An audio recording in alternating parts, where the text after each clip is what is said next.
হঠাৎ বাম দিক থেকে একটা আওয়াজ, সুরেলা আওয়াজ ভেসে আসলো। তো এই আওয়াজটা এত মনোমুগ্ধকর ছিল, এত ঐশ্বরিক ছিল যে এরকম আওয়াজ, এরকম মিউজিক, এরকম সুর দেখা গেল যে সম্রাটের চোখ দিয়ে ঝরঝর করে পানি পড়ছে। তিনি এক ধরনের অবশ হয়ে গেছেন, মনে হচ্ছে ঘোরের মধ্যে চলে গেছেন। আজকের গল্পটা বলবো মুঘল সম্রাট আকবরকে নিয়ে। আপনারা অনেকেই মুঘল সম্রাট আকবরের অনেক গল্প শুনেছেন, অনেক কাহিনী শুনেছেন। তো আকবরের একটা চমৎকার উপদেষ্টা পরিষদ ছিল। একটা কি বলবো, যেটাকে বলা হতো নবরত্ন। ৯ জন গুণী মানুষ এখানে থাকতেন তার উপদেষ্টা হিসাবে, তাকে নানান কাজে বুদ্ধি পরামর্শ দিতেন। তো এই ৯ জনের মধ্যে আপনারা অনেকের নাম শুনেছেন, যেমন বীরবলের নাম শুনেছেন, টোডরমলের নাম শুনেছেন। তো এদের মধ্যে মিয়া তানসেন ছিলেন একজন। তিনি অত্যন্ত উল্লেখযোগ্য এবং তিনি একজন কি বলবো, এত বড় কালজয়ী এবং এত বড় এত বিখ্যাত, এত গুণী সঙ্গীতজ্ঞ ছিলেন যে আসলে তার কাছাকাছি কল্পনা করা যায় না কাউকে। বলা হয়ে থাকে ভারতীয় শাস্ত্রীয় সঙ্গীত আজকের পর্যায়ে যে এসেছে সেটার পিছনে যে কয়েকজন মানুষের অবদান সবচেয়ে বেশি, তার মধ্যে উল্লেখযোগ্য হচ্ছেন তানসেন। তো তিনি রাজপ্রাসাদে থাকতেন, অর্থাৎ সম্রাটের সাথেই থাকতেন। তো একদিন বিকেলবেলা সম্রাট বাগানে হাঁটছিলেন, পায়চারি করছিলেন। ওই সময় তার সাথে তানসেনও ছিলেন। কি মনে করে হঠাৎ সম্রাট বলে উঠলেন যে, আচ্ছা তানসেন, আমার যেটা মনে হয় যে তোমার মতো বড় শিল্পী, তোমার মতো বড় সঙ্গীতজ্ঞ এ ভূভারতে আজ পর্যন্ত কেউ জন্মায়নি। আর এখন তো কেউ নাই। আর আগামীতে যে এরকম কেউ আসবে সেটা আমার মনে হয় না। তো তানসেন খুব বিনয়ী মানুষ ছিলেন। উনি একটু মুচকি হেসে দিয়ে বললেন যে, মাফ করবেন জাহাপনা, এইটা মনে হয় পুরোপুরি ঠিক না। তো সম্রাট একটু বিরক্ত হলেন, কি বলো? জি মহারাজ, আমার গুরু, আমি যার কাছ থেকে গান শিখেছি, সেই স্বামী হরিদাস, তিনি অনেক বড় সঙ্গীতজ্ঞ। অনেক ভালো গান করেন, অনেক ভালো সুর তৈরি করেন। সম্রাট বলছে, আমি বলছি তারপরে তুমি বলো যে তোমার চেয়ে বড় শিল্পী আছে। তো ডাকো দেখি তাকে, তোমার সেই ওস্তাদকে, স্বামী হরিদাসকে। তানসেন বললেন যে, মহারাজ, উনি তো আসবেন না, উনি তো সব জায়গায় জানো না। তো সম্রাট বললেন, আমি ডাকছি তারপরে আসবে না? না আসলে আমি তার গর্দান কেটে ফেলবো।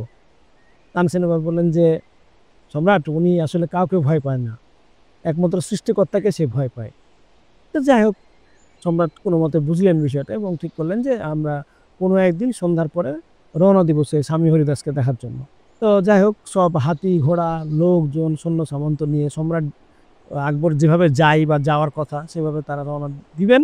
এই সময়ে তানসেন বললেন যে, সম্রাট, এইটা করা যাবে না। এত মানুষজন, এত আয়োজন করে যদি যাই, আমার যিনি ওস্তাদ, যিনি গুরু স্বামী হরিদাস, তিনি কিন্তু আসবেন না বা গানও করবেন না, উনি বিরক্ত হতে পারেন।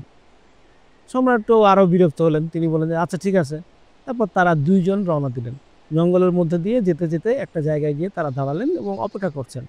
সম্রাট বিরক্ত হচ্ছেন যে, আমি সম্রাট, আমার জন্য মানুষ অপেক্ষা করে, আমাকে অপেক্ষা করতে হচ্ছে আরেকজনের জন্য, কোথায় কার কোন এক স্বামী হরিদাসের জন্য। তো বিরক্ত হয়ে বলে, চলো ওখানে যাই, তোমার স্বামী হরিদাসের কাছে, নাহলে তাকে এখানে ডাকো, আমি এত এখানে থাকতে পারবো না। তো আবার তানসেন অনুরোধ করলেন যে, সম্রাট, একটু অপেক্ষা করি, নিশ্চয় আমরা গান শুনবো।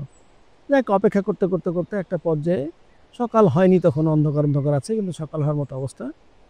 তো হঠাৎ বাম দিক থেকে একটা আওয়াজ, সুরেলা আওয়াজ ভেসে আসলো। তো দুজনে বুঝতে পারলেন যে স্বামী হরিদাস গান গেয়ে উঠেছেন।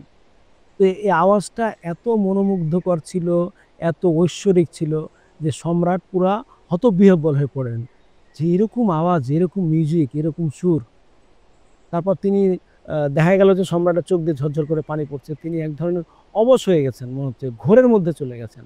গান শেষ হলো, তারা দুজন গান শুনলেন এবং তারা রাজপ্রাসাদে ফিরে গেলেন। যাই হোক, পরের দিন সম্রাট দরবারে বসে আছেন এবং খবর পাঠালেন তানসেন যাতে এখনই সম্রাটের সাথে দেখা করে। তারপরে তানসেন আসলেন এবং সম্রাট তাকে বললেন, তানসেন, তুমি ঠিক ছিলে। আসলে তোমার গুরু স্বামী হরিদাস, তার মতো শিল্পী, তার মতো সঙ্গীতজ্ঞ খুঁজে পাওয়ার মতো না। সত্যি তিনি মহান। তো তানসেন, বলো তো, তোমাকে আমি এত কিছু দেই, এত সম্মাননা দেই, এত বেতন দেই, টাকা পয়সা দেই, খাবার দেই, এত সম্মান করি, তারপরে তুমি কেন তার মতো গান গাইতে পারো না? আর সবচেয়ে বড় কথা হচ্ছে, তুমি তার কাছ থেকে গান শিখেছো। তানসেন বললেন যে, হুজুর, আমার এই যে গান গাওয়া বা সুসৃষ্টি করা আপনার জন্য, আপনাকে বিনোদন দেওয়ার জন্য, আপনাকে আনন্দ দেওয়ার জন্য, এবং এর বিনিময়ে কিন্তু আমি পারিশ্রমিক পাই। আর আমার গুরু স্বামী হরিদাস, তিনি গান করেন মনের আনন্দের জন্য, নিজের জন্য। তো প্রিয় দর্শক, যে কাজটা মানুষ তার নিজের আনন্দের জন্য করে, নিজের ভালো লাগা থেকে করে, সেটার মতো আসলে কিছু হওয়া সম্ভব না। আজকের গল্পটি কেমন লাগলো আমাদের জানাবেন। আগামী পর্বে আরেকটি গল্প নিয়ে আপনাদের সামনে উপস্থিত হব। সে পর্যন্ত সবাই ভালো থাকবেন। ধন্যবাদ।